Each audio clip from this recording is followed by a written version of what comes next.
Oi, meu nome é Aryan. Nasci no Afeganistão durante um período de guerra. Nasci em 1987 e naquela época o país estava passando pela guerra civil. Posso entrar em muitos detalhes, mas a situação era complicada. Tínhamos muitos cortes de energia, não havia luz e as coisas eram difíceis. Por isso tivemos que migrar para o Paquistão e achávamos que seria por apenas alguns meses e que retornaríamos, mas não foi o caso. Naquele tempo, muitas pessoas foram ao Afeganistão para a jihad, pensando que era uma guerra santa, matando os não-muçulmanos porque, no Islã, você está em guerra com judeus, cristãos e todos os não-muçulmanos. Essa é a ideologia. No entanto, no cristianismo, você está em guerra consigo mesmo, lutando contra a luxúria, a ganância, buscando purificar-se e tornar-se uma pessoa melhor. Como o nosso conflito não é contra a carne, mas contra principados e potestades. Todo cristão quer seguir Jesus e ser mais como ele. Mas no Islã, a ideologia é completamente diferente. Querem eliminar todos para que o Islã domine. Então, sim, muitas pessoas vieram lutar e a situação estava horrível. Não era um bom lugar para estar e foi por isso que fugimos. Pensamos que ficaríamos no Paquistão por meses, mas ficamos por muitos anos. A cidade para a qual fomos era muito pequena e havia uma mesquita em quase todas as ruas. As pessoas eram muito religiosas. Não havia cinemas nem parques, e a única atividade extracurricular era a religião. Todos eram muito religiosos. O Ramadã era celebrado e todos iam orar. Era uma cidade extremamente religiosa e conservadora. Se eu saísse, teria que me cobrir completamente porque todos faziam isso, e se você não fizesse, seria excluído. Então, era uma cidade muito restrita em termos religiosos. No Islã, eles dizem que acreditam em Jesus, o consideram um profeta, mas a visão deles é muito diferente. Eles pensam que Jesus era um profeta muito bondoso e fraco, que veio e foi morto pelos judeus. Portanto, agora os judeus estão amaldiçoados e devemos nos livrar deles porque Deus os odeia por terem matado um profeta. Então, o que você deve fazer é seguir o Islã, que é a melhor religião e a única que levará você ao paraíso. Os cristãos estão todos enganados porque pensam que Jesus era filho de Deus. Não os escute, há apenas um Deus, e você deve segui-lo. É por isso que eles odeiam todos, e estão esperando que Jesus volte, negando completamente sua ressurreição e morte. Eles removeram a graça dele, e o fizeram parecer realmente fraco. Eles pensam que, quando ele voltar, será para se casar, porque da última vez que esteve na terra, não teve uma boa experiência. Agora, ele voltará, se casará e governará. Sim, essa é a ideologia. Finalmente me sinto em paz, desde que aceitei Cristo e me tornei cristã. Eu era muçulmana, rezava, jejuava e sempre fui curiosa sobre religião. Sempre tentei aprofundar e questionar. Minha mãe dizia que eu era como uma ameba, nunca tomava forma definida porque queria explorar e saber tudo. Lembro-me de, aos 10 ou 11 anos, ler um livro islâmico que dizia que nenhuma folha se move sem a permissão de Deus. Então pensei, se nenhuma folha pode se mover sem sua permissão, todas essas guerras e assassinatos também acontecem porque ele quer. Então, por que seria questionada após minha morte? Queria respostas para minhas perguntas. Além disso, no Islã, o homem pode ter 4 esposas, e eu me perguntava por que a mulher não podia ter o mesmo direito. Quando criança, você brinca de meninos contra meninas, sempre pensando que todos são iguais e que somos os melhores. Mas conforme fui lendo mais o Corão, percebi que a mulher é quase insignificante. Está escrito que o homem pode bater na esposa porque isso é permitido. Agora eles colocam entre parênteses, levemente. Mas isso não foi dito por Deus. É algo adicionado. E é por isso que há aspas, porque Deus deu permissão para bater na mulher. Então, um homem pode bater tanto quanto quiser, como se a caridade permitisse que alguém desse 10 e outro 1000, baseado no que possuem. Se Deus permite que um homem bata em sua esposa, um pode dar um tapa, e outro usar o cinto para bater sem misericórdia, porque foi permitido. Isso coloca a mulher numa posição muito insegura e perigosa, onde ela não tem direitos básicos, e nem é considerada igual. O testemunho de 2 mulheres é igual ao de um homem. E na partilha de bens, o homem recebe o dobro do que a mulher recebe, se forem irmão e irmã. Quando eu tinha 16 anos, estava ouvindo o doutor Zakar. Ele é muito famoso na Ásia e estava sempre na TV. Ele falava sobre Jesus voltar e explicava que Maomé é mais parecido com Moisés do que Jesus. Segundo ele, Maomé teria mais chances de ser o Messias, porque nasceu de mãe e pai, assim como Moisés, enquanto Jesus nasceu apenas de uma mãe. Moisés se casou e Maomé também, então as coincidências indicam que Maomé deveria ser o profeta. Eu ouvi isso e pensei, então basta nascer e se casar para ser o Messias? Meu pai poderia ser o Messias, assim como metade da população mundial. Decidi que não iria ouvir essas pessoas me dizendo o que é a religião. Se eu quisesse descobrir, teria que ler e entender por mim mesma o que Deus diz. Comecei a ler o Corão, e ao ler a tradução, meus olhos se abriram. Aprendi muitas coisas sobre a religião que ninguém havia me contado antes. O Corão é um livro aleatório. Pega uma linha daqui, outra dali. Diferente da Bíblia, que tem uma sequência, como Gênesis no começo, depois Noé, seguindo a história até Abraão, o Corão é randômico. Uma surata pode começar falando sobre sacrifícios, mas depois fala sobre Adão e Eva, anjos caídos, guerras, sacrifícios e até sobre Satanás. É impressionante quantas coisas estão escritas de forma aleatória no Corão. Quando você lê pela primeira vez, não consegue entender. Precisa ler 3 ou 4 vezes para fazer as conexões. Eu li o Corão 6 vezes para compreender totalmente o que estava acontecendo. Também estudei muito porque, quando decidi deixar a religião, não queria que fosse apenas por sentimentos ou emoções. Queria que fosse baseado em evidências sólidas. Continuava jejuando e lendo, e isso foi em 2015, quando eu trabalhava como desenvolvedora front-end, e também foi o ano em que me casei. Lembro que trabalhando em uma empresa jornalística, sempre que tinha um tempo livre, lia as notícias para ver o que estava acontecendo. Certo dia, li uma reportagem sobre uma noiva infantil turca. A história era a seguinte: uma menina de 9 anos foi entregue em casamento a um homem na casa dos 40, amigo de seu pai, que pagou pela criança. Na noite de núpcias, a menina começou a sangrar sem parar. Foi levada ao hospital, onde acabou morrendo. O hospital notificou a polícia e a mídia, o que não é comum, pois esses casos geralmente são abafados. Fizeram a autópsia da menina e encontraram altos níveis de hormônios de estresse. Imagine, uma criança de 9 anos que confiava mais em sua mãe e em Deus, entregue a esse monstro. Ela deve ter chorado e gritado, mas esse homem horrível não parou. Eu tremia lendo isso, pensando como eles ousavam. Achavam que podiam ser como Maomé. Mas então percebi que se oramos e jejuamos como Maomé, e esse homem se casou como Maomé, qual é o erro? Foi quando vi que não havia diferença entre o pai dessa menina e eu. Ambos seguíamos a mesma pessoa. Sentia como se o sangue daquela menina estivesse em minhas mãos. Foi então que percebi que esse homem não poderia ser de Deus. Deus não submeteria uma criança inocente a isso, pois ele não é apenas o Deus dos profetas, é o Deus de todos. Para ele, aquela criança é tão importante quanto qualquer outra pessoa.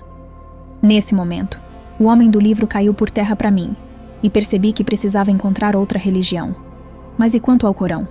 O Islã afirma que é o livro de Deus, que ele é o autor. Sempre que estava triste, ou tinha algum problema, eu lia o Corão, e isso me confortava. Orei a Deus pedindo orientação e comecei a explorar outras religiões.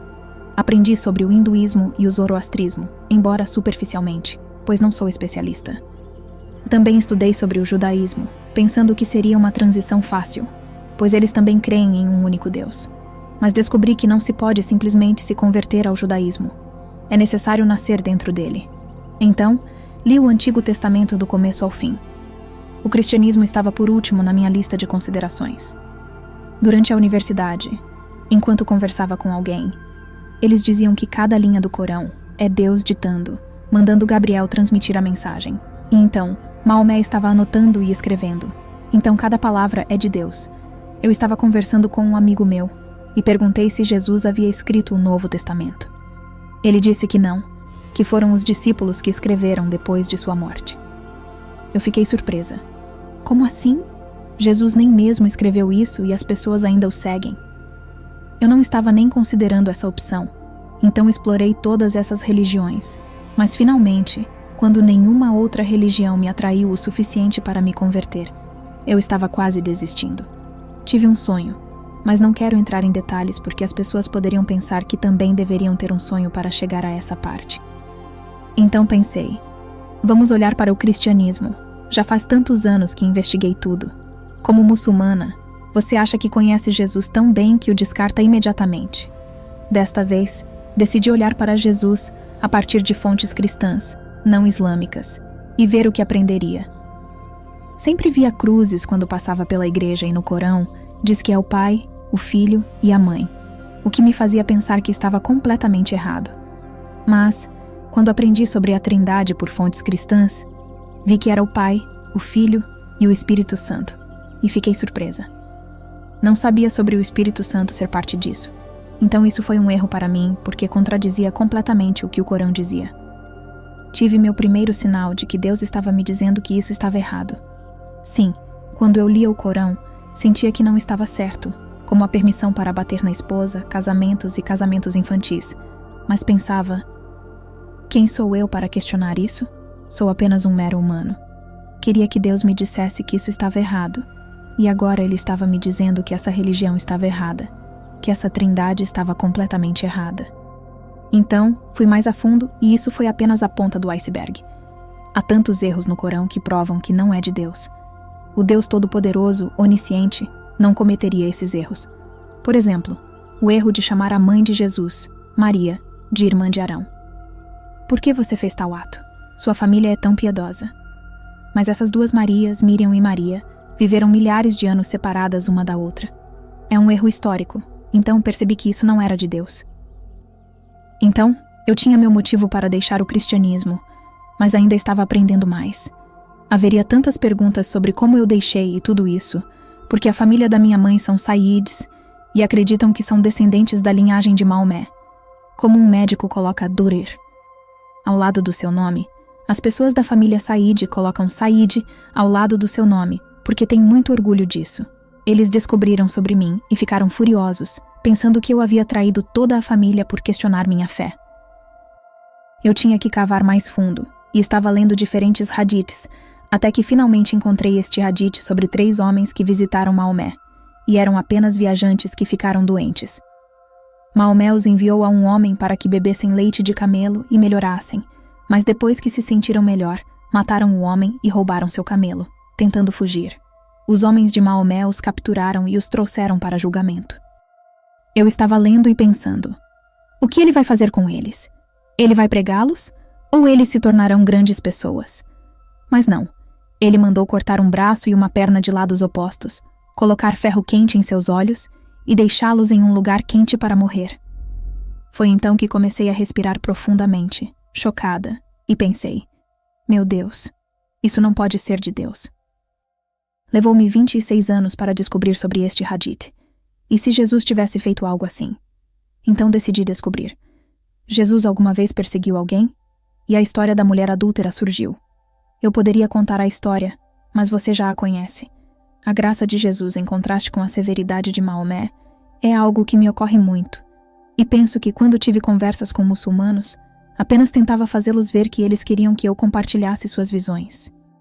Compartilho minhas visões sobre por que não trazemos à tona a comparação entre as vidas de Maomé, que possuía escravas sexuais e se casou com uma menina, e a vida sem pecados de Jesus, e simplesmente perguntamos quem parece ser mais divino. Por que essa conversa não acontece mais? Porque eles rejeitam completamente Jesus, sua graça e seu sacrifício. Quando decidi me tornar cristã, pensei que iria para o inferno por aceitar a Trindade, porque estaria dizendo que há mais de um Deus. Mas pensei, se seguir Jesus me levar ao inferno, estarei feliz em ir, mas não vou seguir esse Maomé maligno. Nem quero o céu dele, que é descrito como cheio de mulheres e outros prazeres, mas parecendo um bordel. Não quero fazer parte disso. Acho que o cristianismo se baseia no amor de Cristo, em sua graça e sacrifício, enquanto o Islã se baseia no amor pelas recompensas que você receberá, como 4 esposas e 72 virgens, e criaturas que se tornam virgens todas as noites. Há rios de álcool e rios de leite e mel, mas, como mulher, isso não me atrai. Para os homens, se estiverem cegos por seus desejos, isso é tudo o que importa. É mais uma justificativa para os desejos humanos do que algo que um Deus santo instituiria. Quando você está de fora, essas coisas são bastante claras. Mesmo alguns erros no Corão, sempre ouço dos muçulmanos que a Bíblia está corrompida. Dizem que Paulo corrompeu a fé, Mas, se há algo que a Bíblia tem, é a maior prova de veracidade de qualquer livro já escrito, com muitas cópias antigas, ao contrário do Corão. Havia um homem, acho que seu nome era Uthman, que mandou queimar cópias porque havia muitas variações. Para mim, se há algo que deveríamos questionar sobre o que realmente foi alterado, seria o Corão. Uma das razões pelas quais os muçulmanos não se envolvem nessas questões é porque eles não leem o Corão, não leem os hadiths, e se leem, é incentivado que façam isso em árabe, sem entender o que está sendo lido. Os cristãos têm grupos bíblicos e leem a Bíblia na igreja. É tudo sobre ler e entender a Bíblia. Mas no Islã, é tudo sobre orar e jejuar, e há tanto foco nos rituais que eles não têm tempo para realmente ler ou questionar. Muitos simplesmente guardam o Corão na prateleira mais alta e nunca se dão ao trabalho de abri-lo. Juro que se qualquer muçulmano abrir o Corão e lê-lo, questionará. Li o testemunho de uma garota paquistanesa que, ao ler a Surah Nisa e ver como as mulheres são degradadas e a permissão para bater nelas, deixou o Islã apenas por isso. Se todo muçulmano realmente lesse o Corão e os hadiths, fugiriam o mais longe possível. Mas eles não leem. É por isso que não questionam e seguem cegamente os rituais.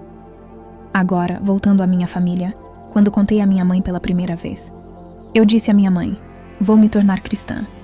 Ela reagiu dizendo, vou te matar. Eu perguntei se ela estava falando sério ou brincando, e ela respondeu seriamente, vou te matar mesmo. Eu disse, pode me matar, ainda assim me tornarei cristã. Então ela olhou ao redor e disse, ok, eu me mato. Eu respondi que ainda assim me tornaria cristã e que ela não poderia me forçar a ser muçulmana. Tivemos muitas discussões e debates. Finalmente, ela desistiu, entendendo que a fé não pode ser forçada. Ela disse, então se torne cristã depois que eu morrer. Eu retruquei, e se eu morrer primeiro? A vida não garante que vou viver mais que você. E se eu for atropelada amanhã e morrer? Vou me tornar cristã agora. Ela pediu então que eu não contasse a ninguém. Eu disse que contaria aos meus amigos e todos. Ela pediu para não contar à família. E eu concordei. Mas agora está tudo às claras porque, se você conta a uma pessoa, a notícia se espalha. Gravei um vídeo também. E isso se espalhou. Meu marido é do Iraque e vem de uma família muçulmana. Meus sogros ficaram muito furiosos no início. Eles não podiam acreditar. Principalmente porque pensavam que, se algo ruim acontecesse, viria de mim. Diziam ao meu marido que esperavam esse tipo de coisa dele, mas eu era vista como a inocente que seguia tudo certinho. Como eu poderia me converter? No entanto, meu marido não é uma pessoa que segue estritamente a religião. Ele é mais para ateu. Ele disse, ok, se você quer mudar, leia tudo e faça seu julgamento. Não caia cegamente em nada. Mas se você leu tudo e tomou sua decisão, não vou forçá-la a fazer nada. Entretanto, ele sofreu pressão da família. E alguém chegou a dizer que ele não era homem o suficiente, que deveria me divorciar. Ele até sugeriu o divórcio, e eu disse, vá em frente porque não vou desistir. E agora que tomei minha decisão, se você quiser fazer isso, faça. Mas ele é um bom homem, e embora não seja cristão, ele me aceitou com minha fé e tudo mais. Ele ainda está comigo, me protegendo, porque todos perguntam sobre o marido. Agradeço a Deus por ele ser de mente aberta e estar lutando essa batalha comigo.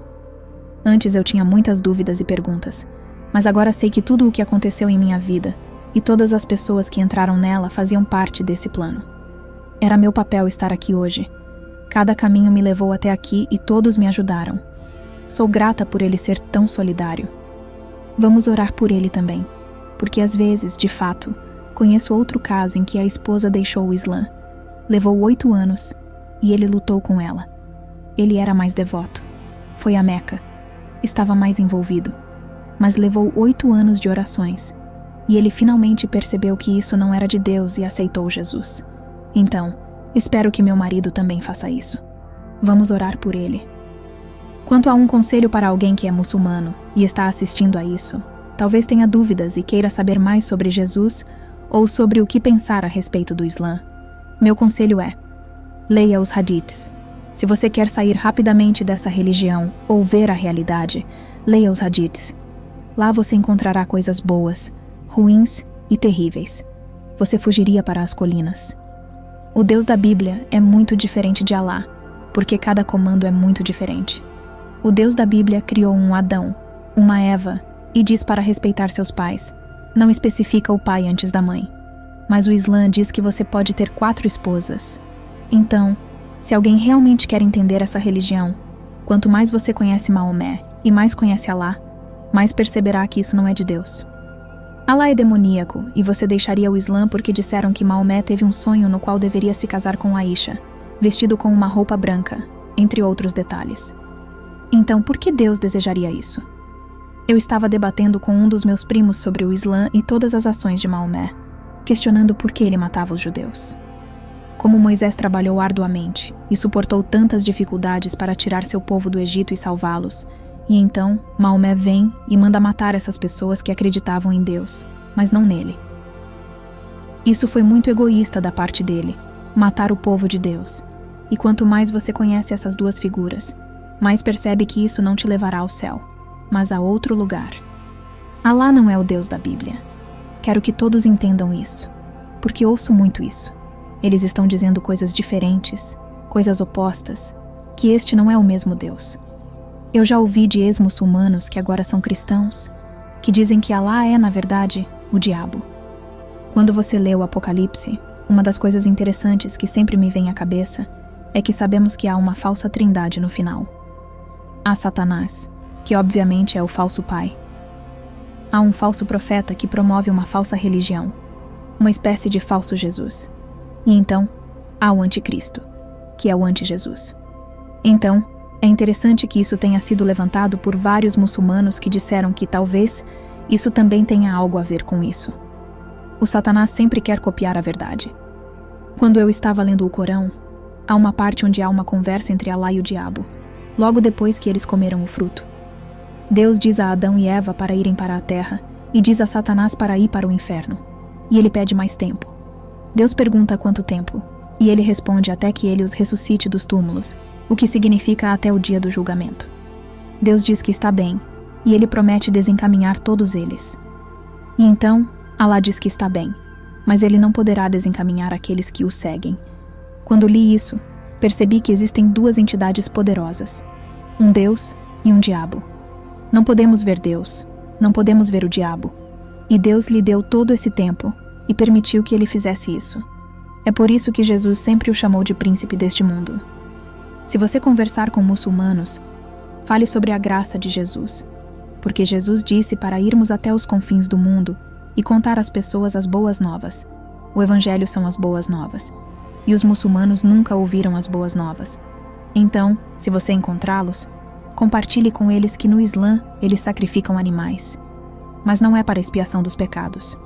Eles fazem isso porque Abraão sacrificou seu filho. Então é em memória disso e você faz boas ações.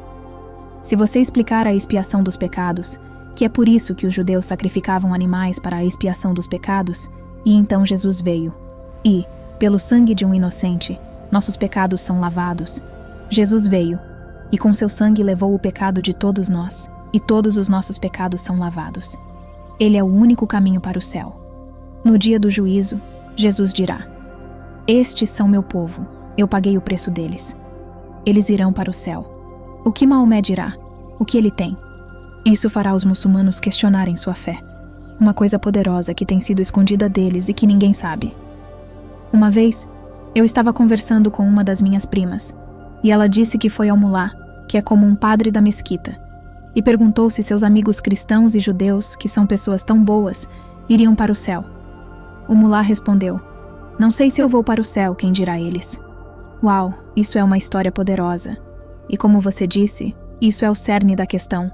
Não é como todas as outras religiões do mundo, que trabalham para ser boas o suficiente para Deus. A única religião que diz que é baseada na graça, que diz: não, eu vou descer até você, e é por causa do meu amor, da minha graça e da minha misericórdia. E tudo o que você precisa fazer é colocar sua confiança em mim, e nós seremos justificados. Isso é uma grande diferença. Então, para mim, quando eu estava conversando, eu estava tipo: sim, é isso, Jesus te levará ao céu. Ele é a parte, mas eles acham difícil concordar. Uma vez, um muçulmano falou assim: ok, então se Jesus levou todo o meu pecado, Isso significa que eu posso pecar à vontade e ainda assim serei perdoado. E isso precisa ser explicado também, que uma vez que você entrega sua vida a Jesus, você precisa ser como Ele e precisa se arrepender. Você não pode viver em pecado, não. Isso tem que ser interrompido assim que você segue Cristo. Isso é o fim da linha do pecado. Você será uma nova criação, então isso também precisa ser explicado. Uma vez que entregamos nossas vidas a Jesus, então é a partir disso que mostramos nossas boas obras. Mas nossas boas obras não nos tornam justos diante de Deus. Elas são, antes, fruto do Espírito que brota da gratidão pelo dom que recebemos em Jesus. Só gostaria de dizer que peço desculpas se ofendi alguém. Não sou contra os muçulmanos. Eu apenas acho que os muçulmanos são vítimas, e estou arriscando minha vida em falar todas essas verdades. Mas eu amo vocês. Jesus ama vocês. E eu quero salvar vocês. Esse é todo o meu plano. Deus te abençoe.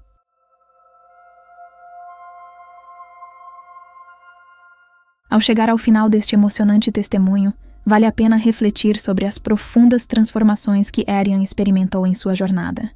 Sua história nos convida a questionar e explorar nossas próprias crenças. Como você se sente ao ouvir sobre a transição de Arian de uma vida marcada por rituais e regras estritas para uma fé fundamentada na graça e no amor? Se a história de Arian tocou você de alguma forma, que mudanças você está inspirado a fazer em sua própria vida? Existe algo em sua trajetória espiritual que você sente que precisa reavaliar ou aprofundar? Este canal se dedica a explorar histórias como a de Arian, oferecendo um espaço para aprendermos uns com os outros e crescermos juntos em nossa fé. Se você deseja continuar descobrindo e participando dessas discussões transformadoras, não se esqueça de se inscrever no canal e ativar as notificações. Assim, você não perderá nossos próximos conteúdos, que prometem enriquecer ainda mais sua jornada com Cristo.